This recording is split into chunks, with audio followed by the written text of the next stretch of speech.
Prabhupada Paramahansa Parabhavakachaya Asantara Shri Sriman Bhaktivedanta Goswami Maharaj Shuru Prabhupada Ki Jai Jai Om Vishnupad Paramahansa Parabhavakachaya Asantara Shri Sriman Bhaktisiddhanta Saraswati Goswami Maharaj Shuru Prabhupada Ki Jai Namacharya Haridas Thakur Ki Jai Prem se kaho se Krishna Chaitanya Prabhu Nityananda Shri Advaita Gadadhar Srivasadi Go Bhakta Vrinda Ki Jai Shri Shri Radha Krishna Gopa Gopana Shai Mukunda Radha Kunda Giri Govardham Ki Jai Vrindavan Dham Ki Jai Mathura Dham Ki Jai Jagannath Puri Dham Ki Jai Tulsi Bhakti Devi Ki Jai Shri Dham Mayapur Ki Jai.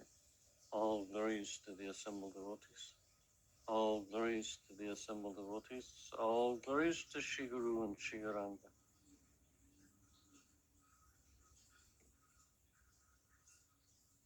Om Namo Bhagavate Vasudevaya. Om Namo Bhagavate Vasudevaya.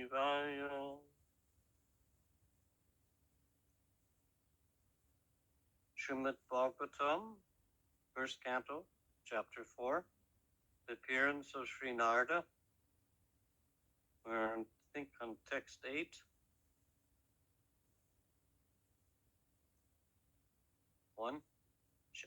First canto, chapter 4, text 8. Prabhu, we read 5 yesterday.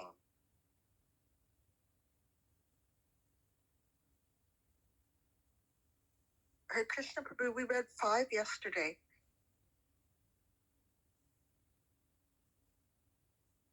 One, 4, 8. Jagodahan matrahi matram hi. So godahan matram hi. Grihashu grihamedinam. Avekshe mahabhagas.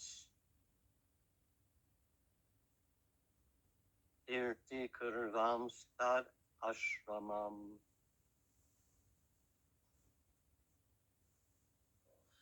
Jagodahan matram hi.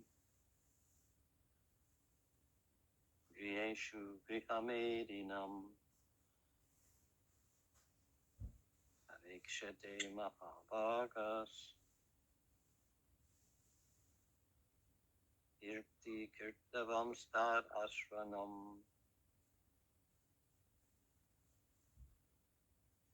Sagodahan matram hi. Grihashu grihamedinam. Avikshate mahabhagas. Irti kirtavam stad ashranam. And you can chant.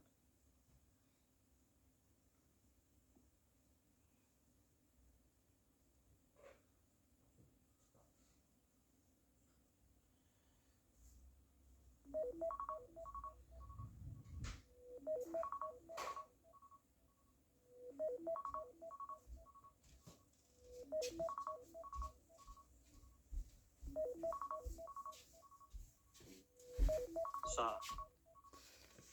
He. Shukadev Goswami. Godahan matram. Only for the time of milking the cow. He. Certainly. Griheshu. In the house. Grihamedinam. Of the householders. Avikshate. Waits. Mahabhaga. The most fortunate. Tirtihi. Pilgrimage. Purvan. Transforming. That ashranam. The residence. translation. He, Sukadeva Goswami, was accustomed to stay at the door of a householder only long enough for a cow to be milked. And he did this just to sanctify the residents. You can repeat. He, Sukadeva Goswami, was accustomed to stay at the door of a householder only long enough for a cow to be milked. And he did this just to sanctify the residents. Purport. Sukadeva Goswami met Emperor Parikshit and explained the text of Srimad Bhagavatam. He was not accustomed to stay at any householder's residence for more than half an hour at the time of milking the cow, and he would just take alms from the fortunate householder. That was to sanctify the residents by his auspicious presence. Therefore, Sukadeva Goswami is an ideal preacher, established in the transcendental position. From his activities, those who are in the renounced order of life and dedicated to the mission of preaching the message of Godhead should learn that they have no business with householders save and except to enlighten them in transcendental knowledge. Such asking for alms from the householder should be for the purpose of sanctifying his home. One who is in the renounced order of life should not be allured by the glance of the householder's worldly possessions and thus become subservient to worldly men. For one who is in the renounced order of life, this is much more dangerous than drinking poison and committing suicide. Omagyanatamarandasya jananjana salakaya chaksun militam jena tasmai Shri Gurave Namaha Jaitam Surato Pango Mamandamatirgati Matsavasya Padambojo Raramadan Mohana Namo Vishnu Padaya Krishna Prasthaya Bhutale Srimati Bhaktivedanta Swamanithi Namane Namaste Saraswati Devam Gauravani Pacharani Nivasesa Sanyavari Vaskachati Satani Jaitam Surato Pango Mamandamatirgati Matsavasya Padambojo Raramadan Mohana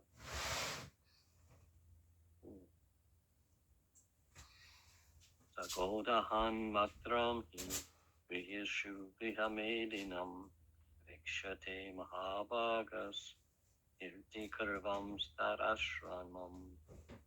He, Sukadeva Goswami, was accustomed to stay at that door of a householder only long enough for a cow to be milked, and he did this just to sanctify the residents.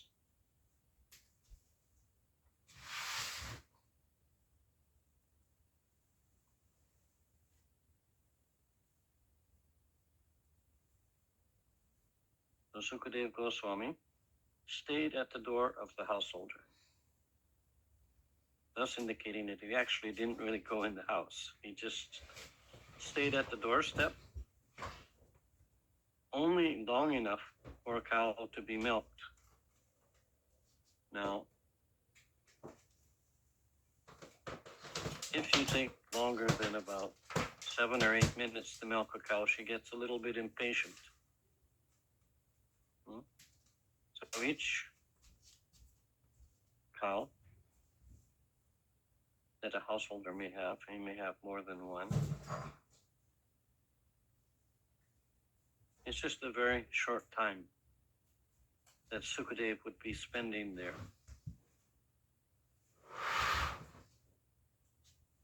In the purport, Prabhupada mentions, he was not accustomed to stay at any householder's residence for more than half an hour at the time of milking the cow. So this would be either early in the morning, just before sunrise, or late in the evening.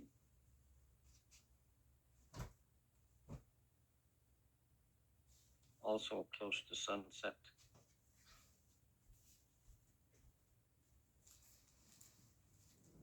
And Prabhupada clarifies here, it doesn't stay longer than half an hour.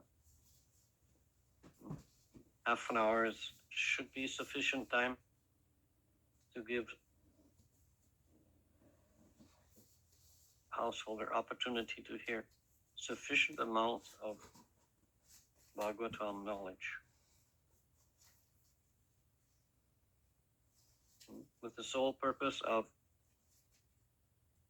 removing from the house all sinful vibration, to sanctify it, to purify it.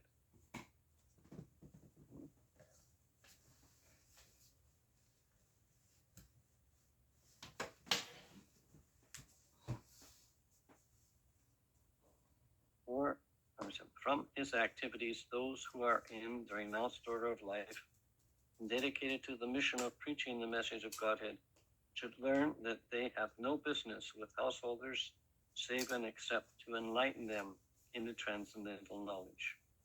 Such asking for alms from a householder should be for the purpose of sanctifying his home. One who is in the renounced order of life should not be allured by the glamour of the householder's worldly possessions, and thus become subservient to worldly men. And then it closes with mentioning, for one in the renounced order of life. This is very dangerous, to come under the control of worldly men, to the same degree as if one had drunken poison, thus committing suicide.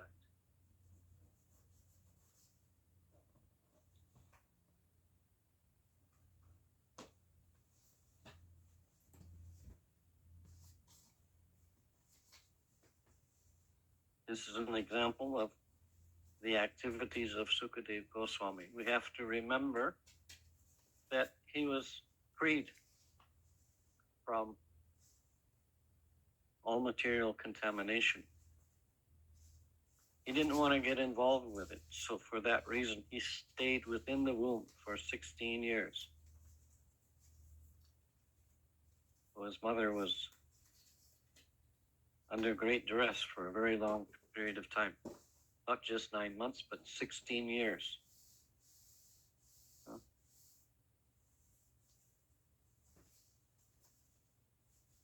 He refused to come out because he didn't want to associate with those in the material world, and the only reason he did come out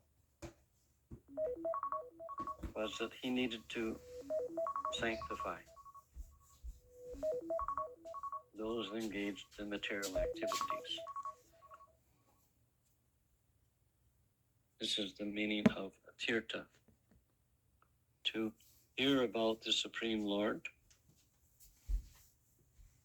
and by such hearing, one becomes purified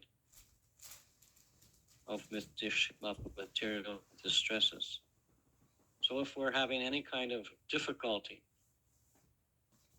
there are two things we should be engaging in. If we're in anxiety for some reason, we should be increasing our chanting of the Maha Mantra, and we should spend more time reading Srimad Bhagavatam.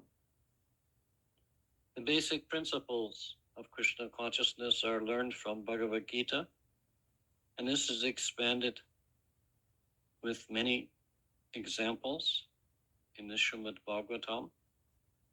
But for this particular age, and for us in particular, how a devotee behaves is described within the Chaitanya Charitamrita. One learns the proper etiquette, how one is to relate with others. This knowledge of Krishna consciousness is to rectify past sinful activities. And we've committed many sinful activities in the past. That's why we've come to this material world, due to our envious nature. We became envious of Krishna. And in this envy, we have become very much proud and puffed up and confused about our position in this material world. We have forgotten about devotional service to the Lord, and instead we are serving the expansions of the material body. Home, wife, family, job.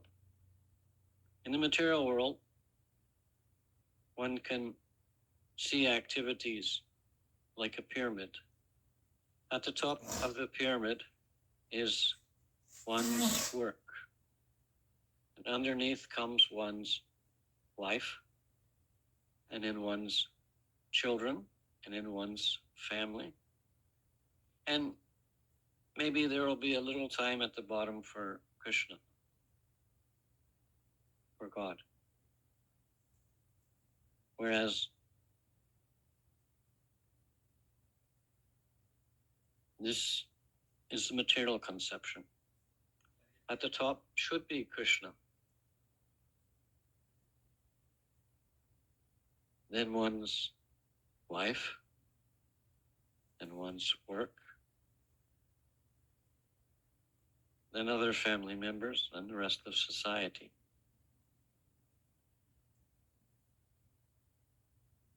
This does not mean that the ones lower on the pyramid are less important. But when there's a choice to engage in some activity, this associating with Krishna is considered to be the highest platform, and gradually the others take prominence. Spiritual life begins with cleanliness, punctuality, and decoration. The first platform is cleanliness. This means cleanliness of mind, cleanliness of action. Cleanliness of action follows the cleanliness of the mind.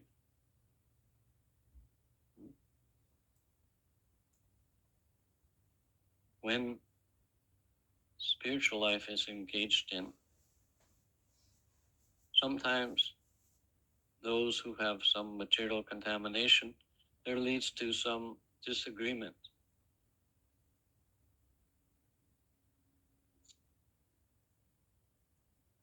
This disagreement is naturally there in the material world,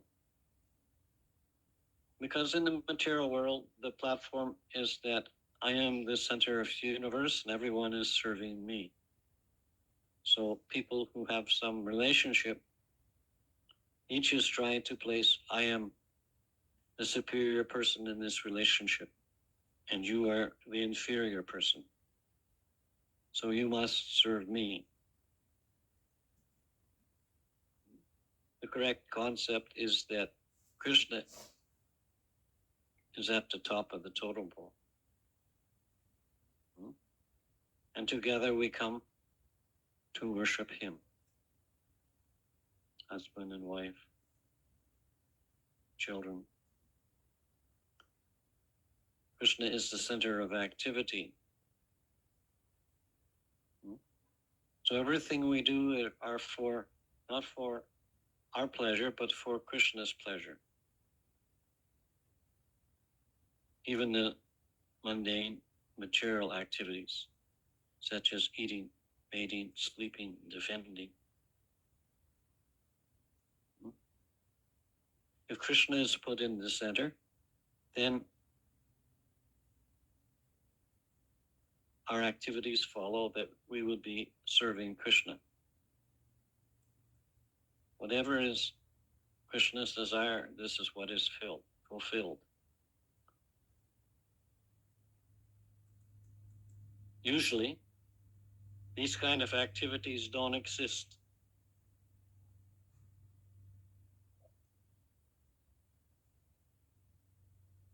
in the verse, it says, Grihashu Grihamedinam. So the sage is coming to someone who is involved in material activities. Grihamedinam.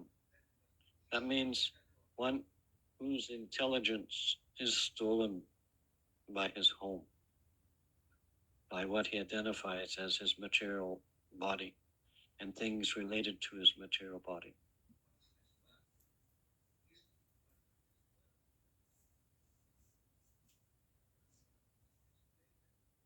Grihamedinam.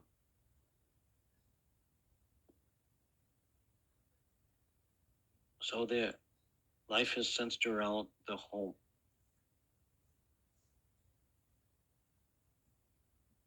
But the correct position is life is centered around Krishna. So you come together, husband and wife, and in time also children. They come together and render some service to Krishna as a unit, not as two separate individuals, but as a unit. This means husband and wife must be in agreement in this service of Krishna. If there's no agreement, then there's all kinds of disruption and dissatisfaction within the relationship.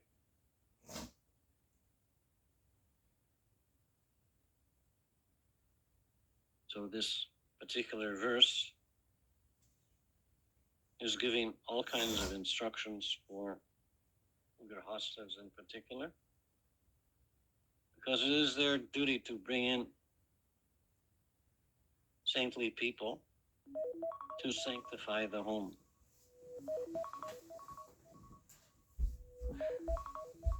When this saintly person comes, he is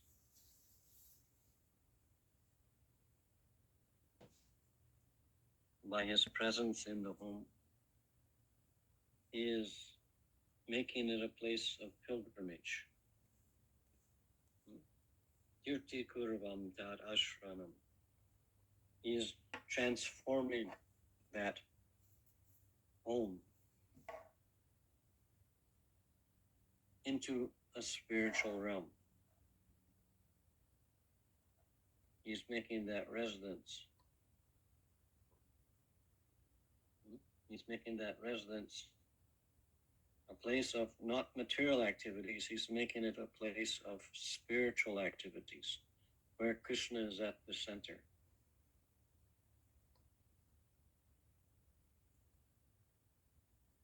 Such householders are, the verse here describes, Mahabhaga, the most fortunate. So the householder should be very eager for saintly people to come speak about Krishna, thus helping them to remember that Krishna is the Supreme Personality of Godhead and that we are his eternal servants. It's not always easy to remember in a household relationship. So many different ideas coming from different partners. In a relationship, there is always someone who is seen as superior. This naturally occurs. And the other person becomes the inferior person. But we cannot mistake the fact that this remembrance of Krishna is the paramount feature.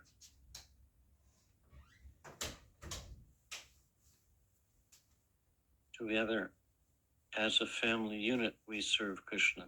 This means we're acting in unison to glorify Krishna, whatever that is, in the process of offering food stuff.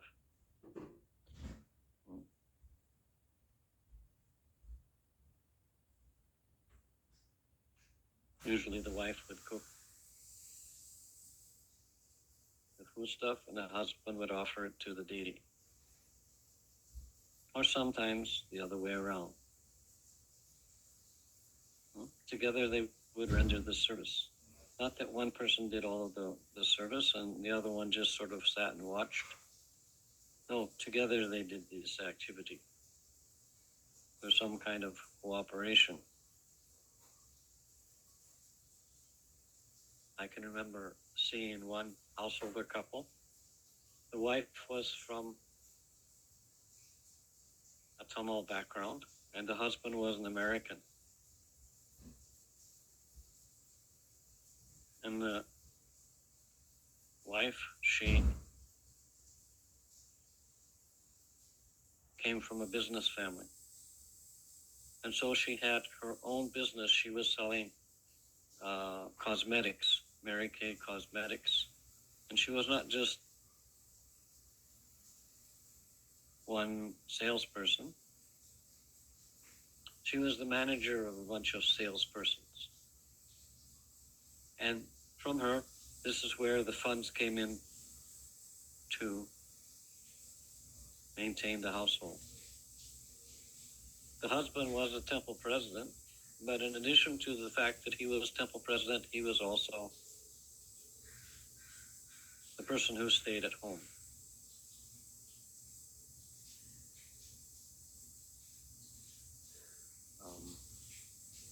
When the kids skinned their knee, they didn't come running to mommy. They came running to daddy because daddy was the one that gave the affection. And mommy just sort of tolerated them. So this family, it had a working system, but it was opposite to what everybody else was doing. And the husband was a very humble person, and the wife was a very outspoken lady, like all merchants.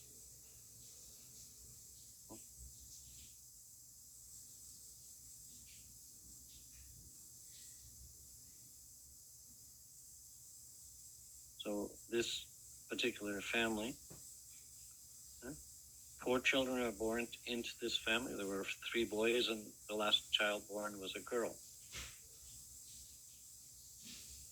Of course, the little girl got really spoiled by her father and mother and her brothers. I think she still lives at home, even though she's no longer a little child anymore.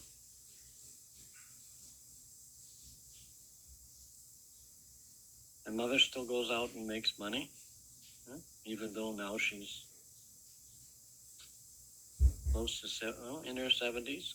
And father still stays at home, cleans the house and sets up the cooking. And sometimes the wife does the cooking, but sometimes father is the one who's doing the cooking. And sometimes the children come and visit because they all have their own families. So Krishna consciousness means cooperation. It doesn't mean some kind of argument over who is going to do what. It means that there is cooperation in serving Krishna. Whatever the system is worked out.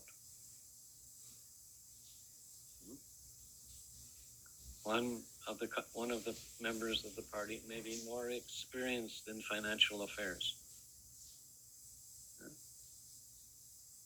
The other may be more experienced in home maintenance. So usually the financial affairs are carried on by the man, and the women are see to the operation of the home. That's sort of the general pattern, but it doesn't always work that way. Sometimes it's turned around, as we've seen by this example I've just given.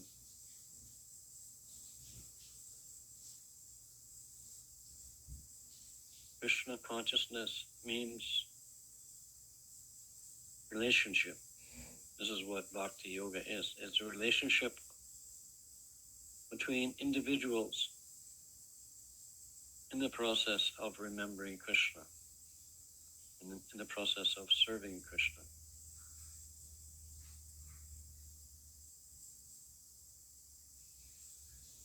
So are there any comments, any questions, any additions, deletions? I don't think Zoom can hear us because we don't have the proper apparatus.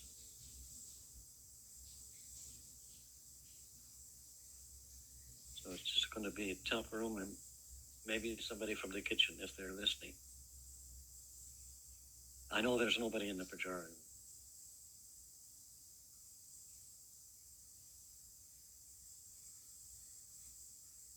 Okay, yeah, that's okay.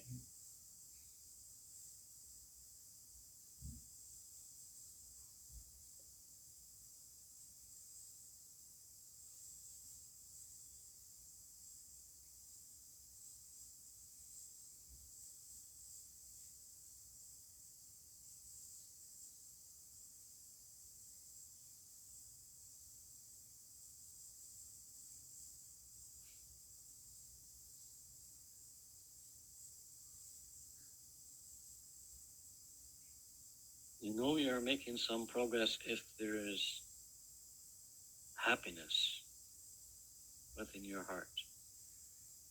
If you're not feeling happy, that means you're not making any progress. This is Krishna's relationship with you. When you are engaged in devotional service to the maximum, Krishna gives you happiness, he gives you joy, contentment. As soon as there is no service to Krishna, you feel unhappy because you're in the material modes at that time. But when you are rendering service to Krishna, automatically happiness comes. All anxieties disappear. Well, I can't say they all disappear, but they seem insignificant. There may be various problems there, but they will appear to be not so important. And you'll be joyful in your activities. So if there's no happiness there, then you have to make some changes. You have to make some changes so that happiness will come. And this is done by rendering service to Krishna, either as an individual or as a couple, depending upon your circumstances. If the couple cannot cooperate,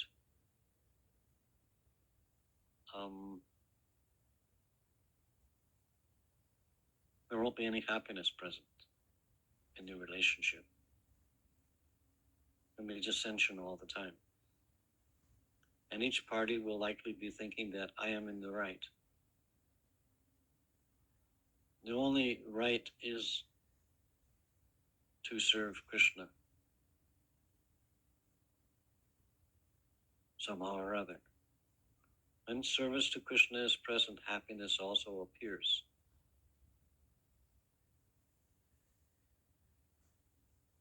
I can remember one time I was not sort of happy in the condition I was at. And so I decided, okay, I'm going to go see the GBC and get this problem solved. So I hitchhiked from southern Mississippi to Atlanta, where the GBC was Balawantu. And I arrived in Atlanta a day or two before Janmashtami. I was so disturbed I didn't even realize that Janmashtami was coming. It's what happens. You forget about spiritual activities due to anxiety. So Balavanta said, "Oh, don't worry about this right now. Just participate in the Janmashtami activities here in Atlanta. And when the Janmashtami activities are finished, we could call the temple president in Mississippi and get this straightened away. Most likely, I'll have you come back on the bus." I hitchhiked there, and it wasn't fun. There was all kinds of distress on getting there.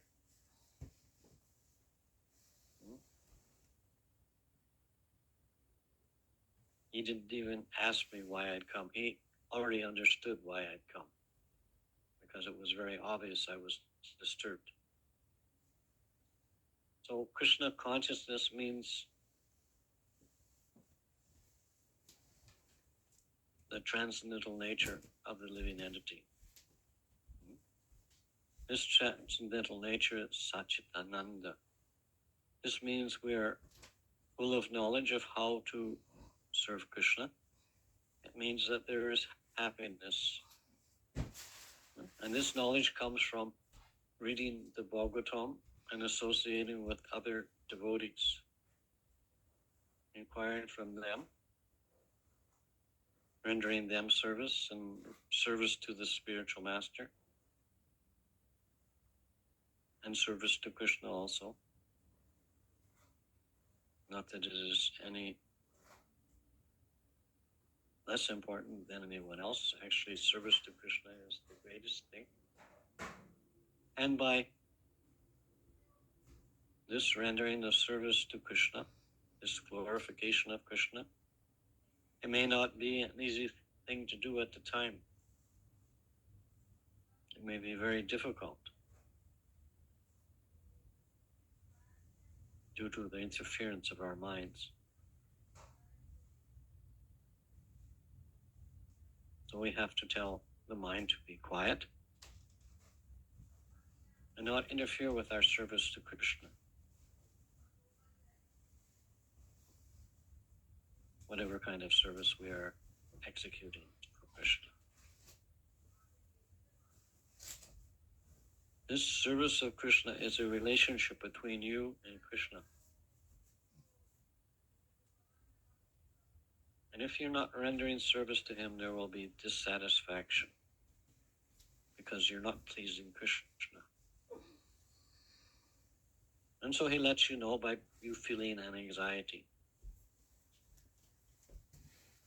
When you feel blissful and happy, it's because you're engaged in devotional service and Krishna is pleased. And so he lets you feel that happiness. This is how he tells you you're doing the right thing. He lets you feel happiness. You don't feel distressed.